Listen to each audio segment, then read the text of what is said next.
Entonces, la intención al elaborar esto es lo que he tenido oportunidad de ver en todo este tiempo como médico del deporte y más enfocado a la fisiología del ejercicio. Haciendo un poco de historia, mi medicina del deporte, lo que habíamos aprendido aquí en Guatemala era bastante.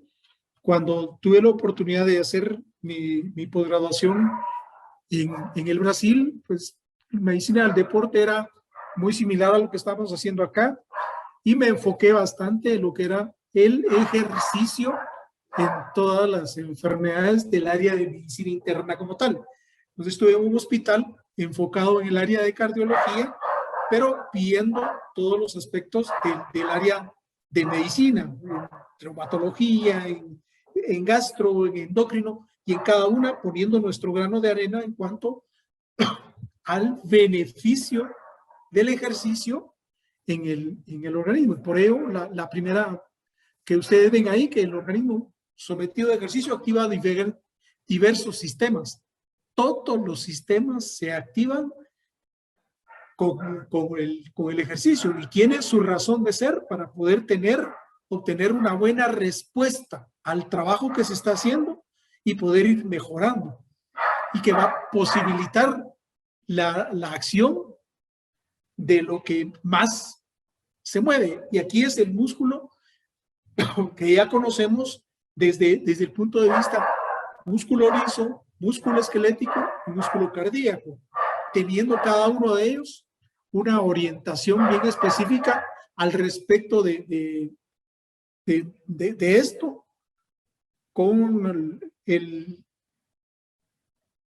la distribución que tiene el músculo cardíaco, corazón propiamente dicho, y el músculo esquelético, que es el que nos mueve. El músculo cardíaco facilita la movilización del músculo esquelético y el músculo liso, que va a facilitar todo lo que necesita el organismo para poder realizar la actividad.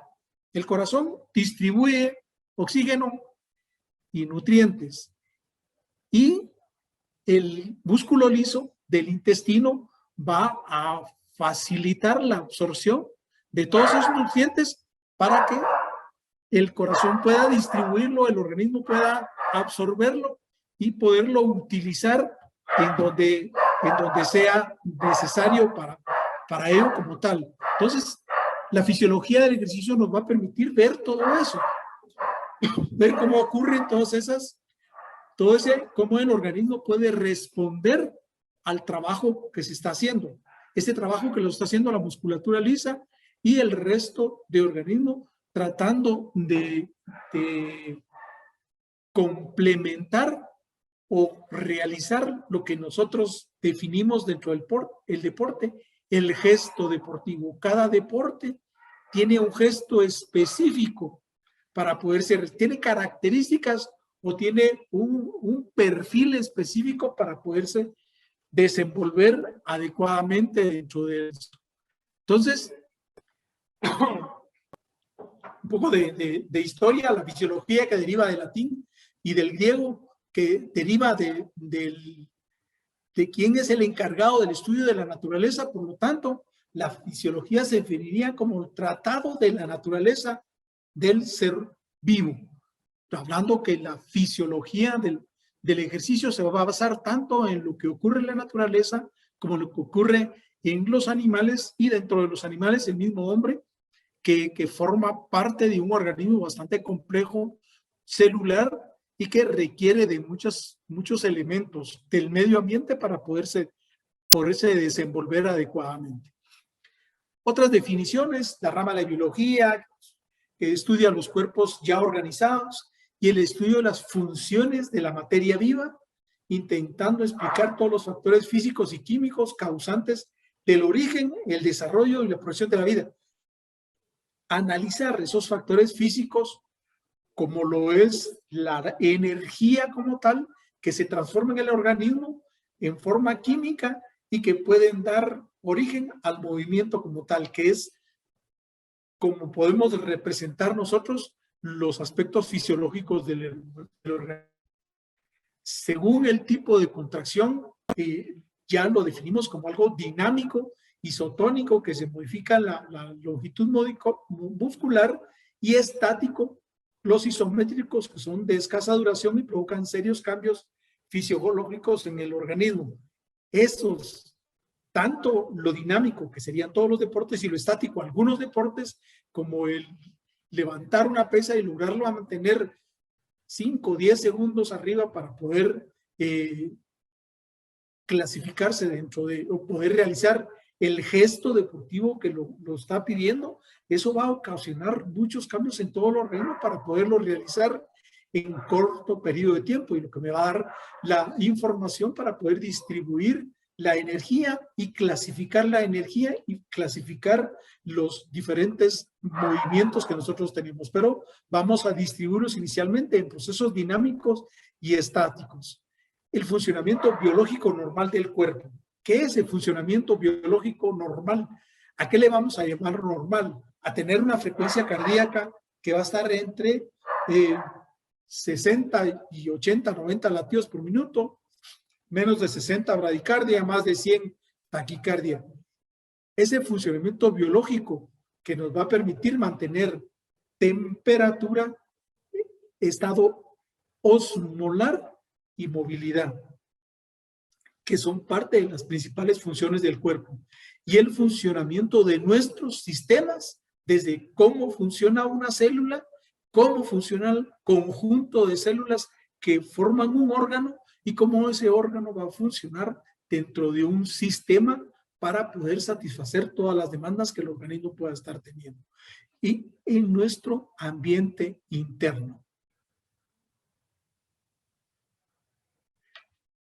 Entonces, ya esto son la otra clasificación de los ejercicios como tal, si son o no son deporte, y ahí donde implica bastante lo que nosotros podíamos hacer en enfermedades, principalmente aquellos enfermos que si se movían les dolía, pero si se dejaban de mover, al intentar moverse cada vez el dolor era mucho mayor, por el proceso que vamos a ir viendo más adelante. En movimientos generales que no son considerados deportes, el que me levante, vaya al baño, va a comer, a ir a trabajar, estar en una posición, que son ejercicios que no son considerados deportes porque no tienen una intensidad, aunque sí me cansan, pero no me van a cambiar mi sistema en general. Puedo tener costumbre de trabajar y de realizar esos movimientos, pero no van a cambiar mucho mi función. Ahora ya cuando es una actividad de competitiva, porque a caminar, pero tengo que caminar una distancia X en un tiempo X, eso ya implica muchos cambios biológicos que fisiológicamente los vamos a transportar en cambios de la energía o la transformación de la energía, como se ha dicho todo el tiempo.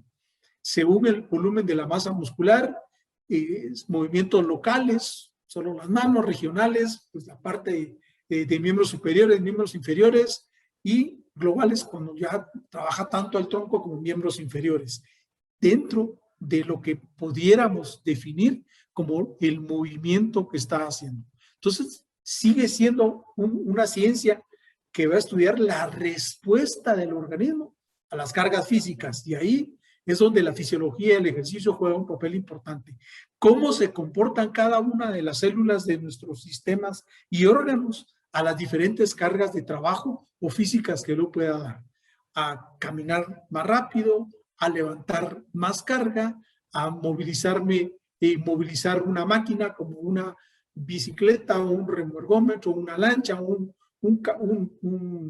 cayuco, qué sé yo, todo lo que dentro del remo podemos ver, y el estudio de las estructuras de nuestro cuerpo que se ven alteradas cuando nos vemos expuestos a estas cargas crónicas del ejercicio. Los cambios que se van a dar los estudia la fisiología, pero principalmente los va a estudiar y analizar para que nosotros podamos dosificar adecuadamente el ejercicio, y que esas cargas crónicas que se está dando por el ejercicio no alteren la función del organismo. Y va a aplicar los conceptos de la fisiología del ejercicio al entrenamiento para mejorar su rendimiento deportivo, tratando de no pasar a la sobrecarga, al sobreentrenamiento o a la fatiga crónica, como se conoce en el argot médico. Sobrecarga de entrenamiento es bien dentro de los deportistas, y sobrecarga cuando excedemos la actividad de gasto energético, con el consumo energético que hemos estado teniendo. Poder relacionar todos los conceptos y la relación de conceptos en fisiología del ejercicio y la fisiología del deporte. Fisiología del ejercicio, que va a analizar movimiento como tal, y fisiología del deporte, que va a analizar un movimiento dentro de un perfil específico, de un deporte que tiene y requiere ciertas características. Los principales objetivos que tiene la fisiología es entender cómo es el funcionamiento del organismo ante los diferentes tipos de esfuerzos que tiene. ¿Cómo voy a comportarme yo si voy a caminar para subir la Villalobos, o para bajar la Villalobos, o para caminar toda la Aguilar Beatriz? Y poder planificar, periodizar las cargas de trabajo de acuerdo al conocimiento científico de todas las pruebas de laboratorio y de terreno. ¿Cómo puedo hacer yo y cómo puedo utilizar una simple prueba de Cooper, una prueba de esfuerzo como Bruce o Valke, un Wingate, todas las pruebas de terreno que podamos realizar como esfuerzo, y analizar la respuesta del organismo a ese esfuerzo que estamos teniendo y que ya lo tenemos estipulado o estereotipado para unos resultados como tal, si vamos a cada una de las pruebas que se puedan hacer. Entonces ya con eso poder planificar para que esa misma prueba me sirva de tamizaje, que lo que yo planifiqué, modifiqué, me dé beneficio en la siguiente. Poder comprender cómo esos mecanismos van a limitar el rendimiento. No puedo pasar mucho la carga, porque voy a tener una alteración de los diferentes órganos, sistemas, en condiciones de estrés severo. Cuando ya sobrepaso mi frecuencia cardíaca, sobrepaso las líneas o las actividades que he estado planificando y que lo he realizado con cierta periodización. Desde el principio, el ser humano, el Homo sapiens, que ya realizaba movimientos para poderse nutrir y no ser parte de una comida, hasta la actualidad en que volvemos a ser nómadas por estar sentados como ahorita frente a una computadora y tratando de dar una explicación de lo que existe. Nos hace falta mucho el ejercicio, porque la postura que nosotros vamos a poder tener dentro de una pantalla, de una computadora, de un celular o frente a un pizarrón, va a requerir que yo tenga ciertas características para poder perpetuar mi actividad y poder realizarla sin tener ningún cambio, que mi forma corporal pueda acomodarse adecuadamente, para que mi morfo funcional al condicionamiento del medio, de cómo conseguíamos la comida a cómo conseguimos la comida ahora. Las adaptaciones van a ser de acuerdo al genotipo y al fenotipo, los genes que yo fui adquiriendo y fui modificando con el tiempo, y la forma que debo de tener para poder persistir dentro de este medio. Estas adaptaciones biológicas en la actividad física van a realizar ajustes dentro de la forma y función externa e internos, y es el resultado de un proceso planificado, o sea, de un estímulo. Caminar, correr, nadar, pedalear, remar, si lo relacionamos netamente con el deporte. Y el deporte y el estímulo debe ser multisectorial, solicitud específica a todos los sistemas energéticos de acuerdo a la actividad que yo pueda estar planificando. Caminar rápido 100 metros, 200, 400, 5,000, 10,000, 20, 4,200, ya lo ponemos dentro del deporte, ese sistema energético, y el cual tenemos que optimizarlo. Va a ser la fisiología la que me va a ayudar a que ese pueda hacer. sin olvidar que el descanso es sumamente importante dentro de ese proceso, y el descanso es una actividad fisiológica que no debemos pasar por alto. Todos los preámbulos que ha tenido la fisiología del ejercicio y que se ha utilizado de tiempos para la guerra principalmente, la naturaleza, el conjunto de deberes que debían de realizar dentro de la misma naturaleza, y los romanos usaron para referirse a los movimientos corporales repetitivos. La naturaleza, poder vivir en ella, como miraban los griegos, y a los romanos para poder sobrevivir en ellas, o sea, más enfocado hacia el aspecto militar. La edad antigua, la concepción era militarista, mayor vigor, y la práctica del atletismo ateniense, como se vino haciendo con las Olimpiadas. En la Edad Media carece de interés la función del cuerpo y lo relacionado con ellos. Se enfocó más a otros aspectos más culturales que al movimiento como tal, hasta el aparecimiento en el Renacimiento de ciertos genios que ya le dieron interés al hombre y a la naturaleza, y trataron de copiar de la naturaleza algo que siglos después se pudo haber estado, como lo hizo Da Vinci, con todas las ideas que pudo plasmar y dibujar, y que muy posteriores, ya en la época del siglo, de la primera mitad del siglo XV, siglo XVI, se empezó a ver con la formación de los motores. Ya se pudo hacer una anatomía descriptiva partiendo del arte, del dibujo, y poder ver cadáveres, que se robaban los cadáveres, se quedaban en los cementerios y los sacaban a los cadáveres para poderlos disecar y ver cómo era realmente el cuerpo humano, y hacerle a la anatomía descriptiva, la estequiología, los huesos como tal, y cómo todo eso se podía relacionar para la actividad que pudieran estar haciendo, y darle una respuesta a la dinámica, y que posteriormente ya el aspecto psicológico fue dando más importante. Y en el siglo XIX, pues donde ya empezó a tener mucho más interés los aspectos, especialmente en el área clínica, de la fisiología como tal. En Copenhague aparece el Laboratorio de Educación Física. Ahí se inició la fisiología del ejercicio, el fenómeno del deportista elitista y exclusivo de la burguesía. O sea, si nos recordamos de esa época, vamos a pensar netamente en el bádminton que se jugaba en la realeza.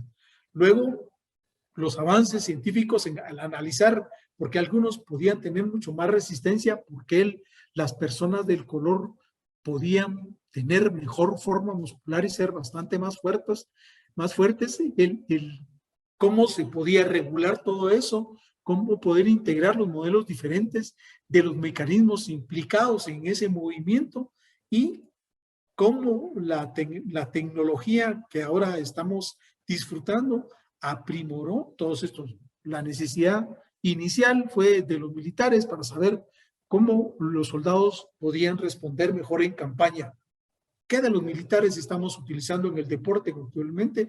Ya esa guerra la transformamos a la competición para poder estar en un lugar preponderante. Entonces, la fisiología del ejercicio, como ven ustedes, se trató de buscar cómo se analizaba la formación de energía, cómo el organismo utilizaba del medio ambiente ese aire que llegaba a los pulmones, que el corazón lo recogía de los pulmones, se lo distribuía a todos aquellos tejidos que estaban netamente en movimiento. Sumamente complicado todo lo que se podía hacer, y tratar de ver consumo de oxígeno directo, cuánto gastaba yo de oxígeno en realizar algún movimiento, era sumamente complicado. Tuve la oportunidad de conocer paredes que eran los aparatos de consumo de oxígeno, y que en la actualidad son pues casi del tamaño de un celular. Vemos cómo ha ido cambiando, cómo se ha ido investigando cada vez más, sofisticando más los estudios, hasta llegar a los aspectos de la biomecánica que son sumamente importantes en deportes como el remo, el ciclismo, el tiro, giro con arco, en el cual los ángulos de lo que yo voy a manejar tienen que estar bien relacionados, correlacionados con los aspectos morfológicos del cuerpo que tiene. Entonces, el análisis biomecánico vino a complementar los estudios fisiológicos que se hacían en ese índole. En la actualidad, vean ustedes, la computadora que se utiliza para poder hacer el análisis de gas de consumo de oxígeno, como lo estamos haciendo ahora en Confederación.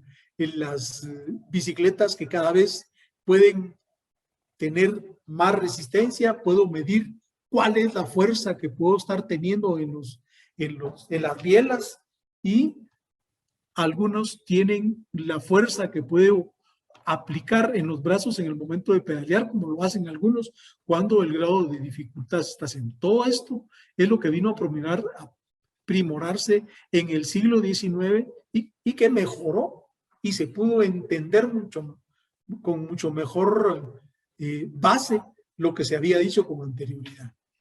Los aspectos biomecánicos que juegan un papel sumamente importante para poder tener un buen desempeño en el laboratorio y posteriormente poderlo trasladar al desempeño en el terreno de juego, en el escenario deportivo. Entonces, ¿dónde empezó la bioenergética? ¿Dónde empezó la fisiología del ejercicio? Con la bioenergética. No podemos desligar a la fisiología en general de la bioenergética. ¿De dónde viene esa energía que nos da la luz y que da la fuerza para poder realizar todos los aspectos que la célula necesita para poderse desempeñar adecuadamente? Nuestras fuentes de energía, pues obviamente, son tanto lo que está en el medio ambiente, los macronutrientes y los micronutrientes, con la gran diferencia que los macronutrientes son aquellos grupos químicos grandes, como los glúcidos o carbohidratos, las grasas y las proteínas. Aquí ponen las vitaminas, pero es un error. Los macronutrientes tienen como cualidad que van a dar energía. Los micronutrientes, que son pequeños, principalmente los minerales y las vitaminas y el agua, ¿va? Los micronutrientes que lo desglosan acá como las partes importantes de los glúcidos, glucosa principalmente y fructosa, que son los que más se utilizan como fuente de energía, y algunos aminoácidos que se utilizan en el organismo para poder utilizarlos como fuente de energía. Este es el esquema en el cual los alimentos macronutrientes se convierten en micronutrientes dentro del tubo gastrointestinal por la digestión hasta llegar al medio interno en forma de glucosa y que se va a almacenar en forma de glucógeno, como veremos más adelante. Entonces, para ello nosotros vamos a requerir de cierta cantidad de nutrientes. Carbohidratos aproximadamente un 55%, lípidos un 30%, proteínas un 10%. Y los minerales y las vitaminas que conforman parte de muchas de las enzimas que facilitan la degradación y la desintegración o el catabolismo de los nutrientes, que nos van a permitir poder elaborar lo que en Guatemala se dio la olla metabólica, ¿va? Con las diferentes porciones en las cuales nosotros debiéramos de elaboramos que el desayuno, que es la comida más importante y que viene de un ayuno un tanto prolongado, debiera de ser bastante amplio su contenido. El almuerzo debiera de ser más o menos sólido, pero la cena debiera de ser sumamente simple y pequeña para poder mantener mis funciones normales, para mi trabajo diario. Pero si yo estoy haciendo una actividad física, tengo que ver cuánto de energía produzco con estos porcentajes para poderlo distribuir ya no solo en 3 tiempos de comida, sino en 6, 7 u 8 tiempos de comida para poder tener 5,000, 6,000, 7,000 calorías en el organismo, que es lo que pueda yo necesitar para poder realizar cualquier actividad. Pedalear 100, 200 kilómetros, poder nadar más de 10 kilómetros, poder correr 20, 40 kilómetros, pero tener la energía que no me sobrecargue todo esto. El organismo se va a encargar por la digestibilidad, de desnaturalizar los alimentos o los nutrientes para poder tener la cualidad de la desnutrición, la malnutrición y la enfermedad. Vamos a ver la desnutrición cuando la desnaturalización de los alimentos es pobre porque la alimentación es pobre. La malnutrición cuando la desnaturalización de los alimentos es tan exigente que tengo que almacenar yo en alguna forma lo que me sobra de ingesta para el gasto que estoy teniendo. Y la enfermedad, los trastornos que pueda estar teniendo músculo liso a nivel de todo el trayecto gastrointestinal y del aparato gastrointestinal para facilitar la absorción de la desnaturalización de los nutrientes. Entonces, tenemos que en todo el intestino nos lleva a la digestión desde el inicio de la digestión con la saliva, en la cual tenemos ya una cierta cantidad de emulsionantes de los alimentos, como la tialina y la amilasa que está en la saliva y que se va a complementar con lo que tengamos a nivel del estómago, con los ácidos del estómago, principalmente el ácido clorhídrico y su mucosa de protección, que van a continuar lo que la masticación y la saliva hizo con eso, para que la absorción en todo el intestino delgado se pueda llevar para trasladarlo al hígado y posteriormente al corazón para que éste lo redistribuya en el organismo. Todo lo que se digirió adecuadamente en el estómago se absorbió en el intestino delgado, va a crear cierto grado de desecho o un bolo fecal que va a ser eliminado en forma de heces, que son residuos que la naturaleza posteriormente va a utilizar, principalmente el nitrógeno, que va a estar en grandes cantidades para poder funcionar nuevamente en el ciclo biológico normal. Esto va a requerir de cierta motilidad desde el esófago hasta el recto del músculo liso, que requiere de nutrientes que el hígado va a transformar en esto, poderlo colocar en el torrente sanguíneo para que el corazón lo distribuya a todo el organismo.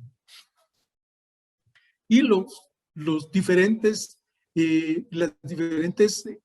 utilidades que tienen el nitrógeno, el hidrógeno, el carbono y el oxígeno, de lo cual son constituyentes importantes de cada uno de los nutrientes. Por supuesto que existen elementos importantes como el calcio, el sodio, el potasio y una serie más de minerales para que nuestro organismo se pueda complementar con estos 4 elementos importantes: el nitrógeno, el hidrógeno, el carbono y el oxígeno, dentro de lo que lo podemos tener en cierto porcentaje dentro del organismo.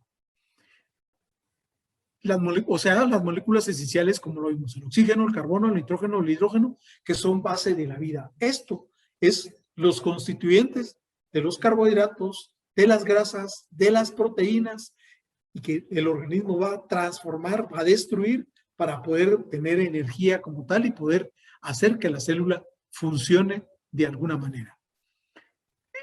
Un esquema general de la digestión: los macronutrientes, los carbohidratos, las proteínas y las grasas, la glucosa o los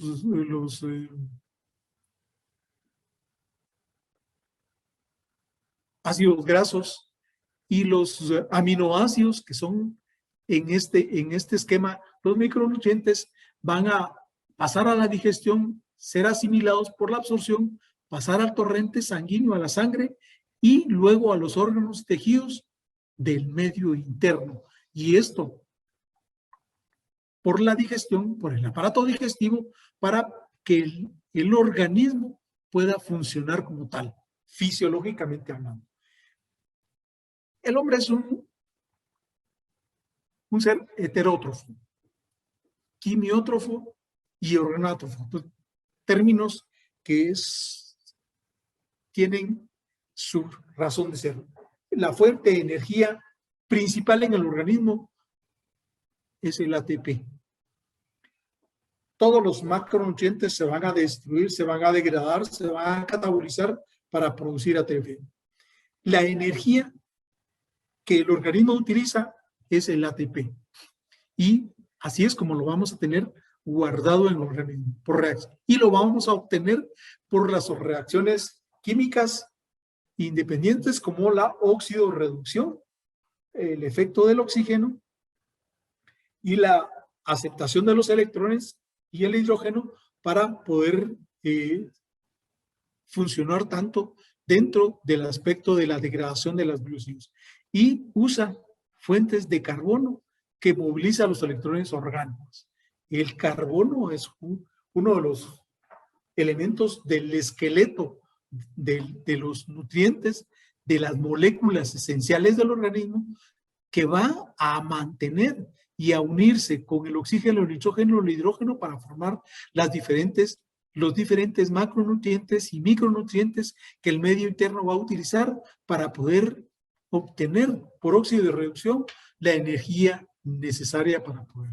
Entonces la dieta, que va a estar constituida por proteínas, tanto animal como vegetal, los glúcidos o los carbohidratos, las grasas, las vitaminas y los minerales, que por la digestibilidad en aminoácidos, monosacáridos, ácidos grasos, colesterol y fosfolípidos, vitaminas y minerales se absorben en el intestino para la energía, para fabricar proteínas propias, los aminoácidos para poder construir más células y lo que queremos.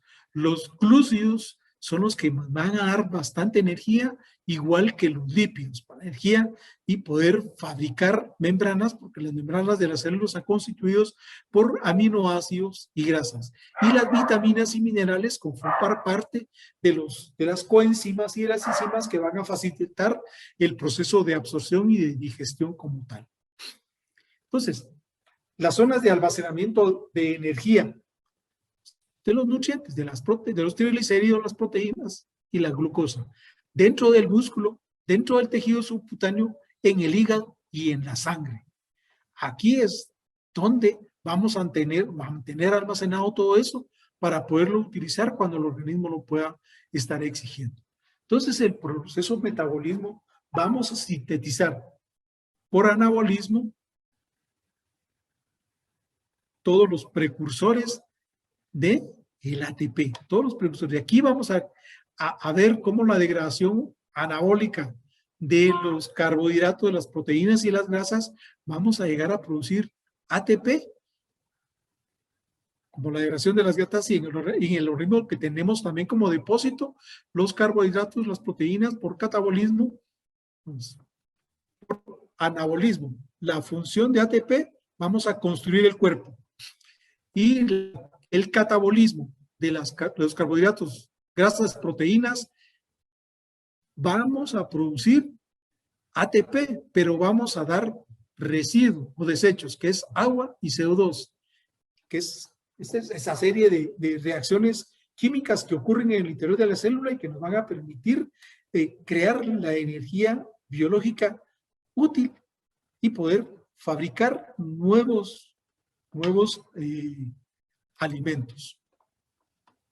Entonces, la obtención de energía útil para la célula, catabolismo, y convertirla en moléculas precursoras de macromoléculas, reacciones de degradación, destrucción, óxido, reacción, que son exergónicas, y anabólicas, reacciones de síntesis o construcción o reducción, como hemos oído, los esteroides anabólicos que me van a facilitar la producción de masa muscular, pero con muchas alteraciones a nivel hormonal. Por eso nosotros debemos de tratar de conseguir un catabolismo y un anabolismo de los procesos de obtención de energía natural para la célula. Proteínas, carbohidratos y grasas. El proceso catabólico lo vamos a ver en 3 fases. La fase 1 son las grandes moléculas que se degradan en pequeñas o en monómeros por enzimas específicas y ocurren en el momento de la digestión. Esos monómeros que se fueron creados en la digestión son degradados a procesos específicos hasta llegar a moléculas más pequeñas como la acetilcoenzima A, que va a ingresar al ciclo de Krebs para poder crear ATP viniendo de la glucólisis o la beta. Esto va a venir de la glucólisis o de la beta oxidación o la transaminación si estoy utilizando aminoácidos. Y la fase 3, donde ya vimos todo esto, que es el proceso de glucólisis, el proceso del ciclo de Krebs y el proceso de la glucólisis aeróbica, anaeróbica, por óxido reducción, hasta llegar a acetilcoenzima, tanto por la glucólisis, piruvato, por la beta oxidación en piruvato y por la transaminación en acetilcoenzima A, que va a ser oxidada hasta CO2 y agua y producir los transportadores de electrones, que son los que realmente me van a dar el ATP que yo necesito. Esto va a ser la fase anaeróbica en el citoplasma, la glicólisis, hidrólisis de los triglicéridos, la desaminación y transaminación de los aminoácidos que se puede llevar en el citoplasma sin la presencia de oxígeno. Y en la mitocondria con la presencia de oxígeno y que va a facilitar el transporte electrónico y la beta oxidación, que nos va a llevar a la formación o la fosforilación oxidativa que me va a dar un proceso de producción de ATP. Entonces, los principales rutas del anabolismo son divergentes, de los glúcidos, gluconeogénesis y glucogénesis. De los glúcidos o los carbohidratos, formar carbohidratos, gluconeogénesis y glucogenogénesis es producir glúcidos de estructuras que no son carbohidratos, de grasa y de proteínas. De los lípidos, la síntesis de ácidos grasos, glicerina y triglicéridos que pueden ingresar al ciclo de Krebs. Y de proteínas, la transducción y la desaminación de ácidos nucleicos y replicación y transcripción para poder facilitar el buen funcionamiento de la célula. Todo lo que las proteínas puedan tener la gran cantidad de aminoácidos que puedan ser parte de las cadenas de ARN o ADN y que son leídos por el núcleo y que el núcleo va a facilitar que se dé la degradación o la formación de glucógeno, la degradación de los lípidos o la síntesis de ácidos grasos para poder tener reserva de energía dentro de la célula. Dentro de lo que yo hago como actividad, voy a tener un consumo de oxígeno de acuerdo a la intensidad de ejercicio.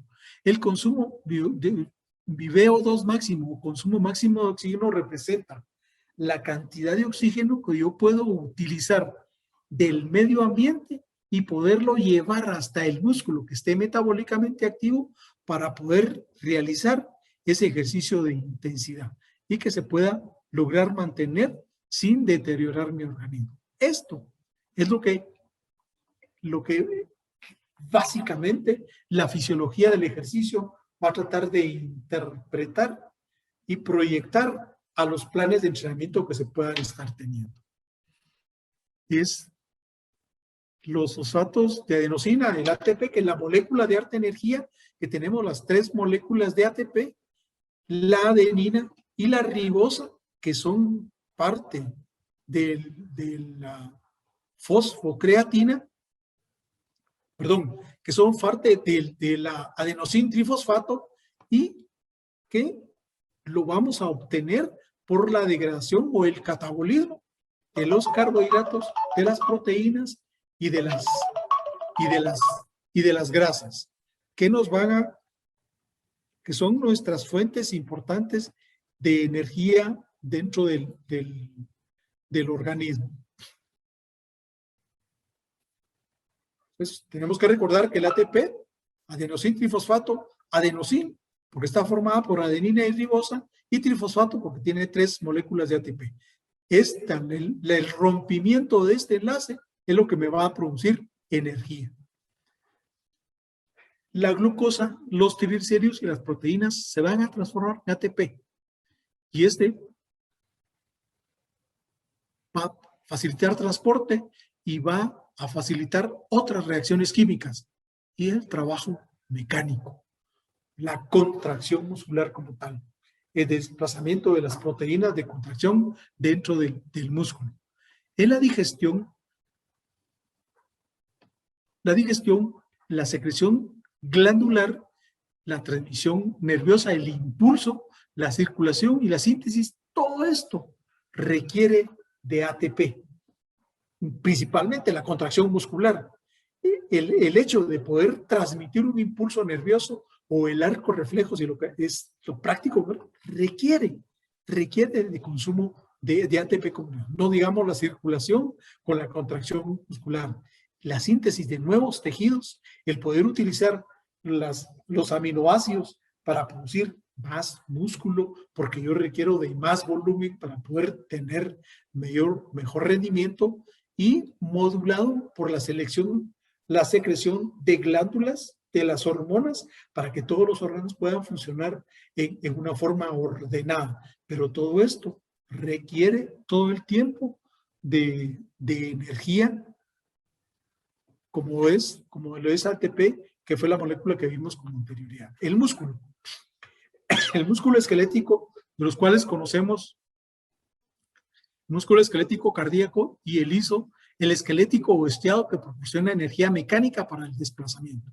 Es la que a nosotros nos interesa. Este músculo que al contraerse va a hacer que mi antebrazo se pueda movilizar hacia el centro o hacia abajo.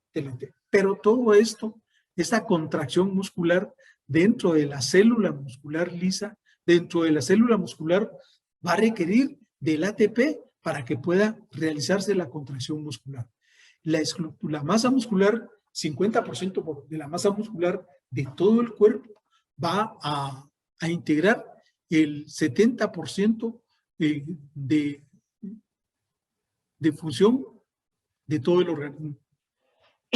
Tanto a nivel músculo esquelético como lo vimos en el tracto gastrointestinal y el resto de células del organismo que requieren de ATP para poder funcionar, pero con características de células musculares.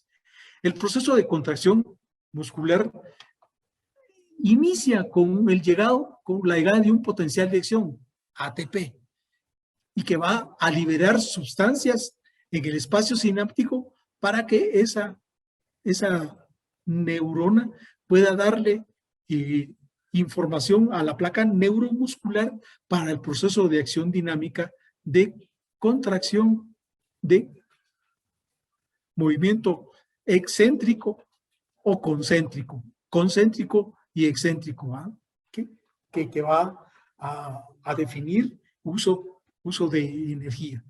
Y los tipos de contracción muscular que representan mucho dentro del deporte, porque me va a permitir perpetuar, mejorar o potenciar o perfeccionar el gesto deportivo.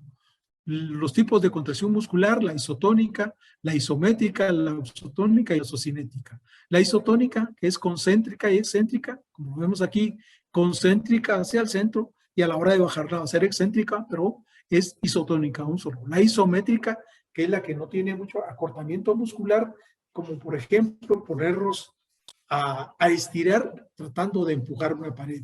Y la isocinética, que es la que vemos en todos los deportes cíclicos y que requieren de movimiento humano voluntario para poder realizar una actividad. Y eso nos lleva a pensar de que existen diferentes fibras dentro de la fisiología del ejercicio, los dos tipos de fibra muscular: las estructuras de contracción lenta y las estructuras de contracción rápida, las fibras que me van a facilitar ser un buen fondista y las fibras que me van a facilitar poder ser un buen velocista. Las fibras de contracción lenta o rojas, como lo vemos acá, y las fibras de contracción rápida o blancas. Todo el cuerpo humano constantemente se vive exponiendo a estrés extremo. Lo que ahora estamos viviendo con la pandemia, lo que vivimos constantemente cuando estamos tratando de mejorarnos culturalmente, el aprendizaje conlleva un estrés importante que significa gasto, consumo de energía y que puede prolongarse en cortos periodos de tiempo o puede llevarlo inclusive hasta la muerte. El estrés extremo. Y la intención de la fisiología del ejercicio, como podrán como podrán haber visto ya, los deportes extremos que existen, de caminar 100, 1000, 3000 kilómetros sin dormir, es un estrés extremo, pero si nos hemos preparado fisiológicamente para ello, vamos a poder responder adecuadamente. Y si a eso le agregamos la hidratación y la nutrición, vamos a tener pocas posibilidades de llegar a la muerte. Pero si no estamos preparados, podemos llevar a consumir todo esto. Es parte de lo que yo preparé para el día de hoy. Espero que haya sido de su agrado y veamos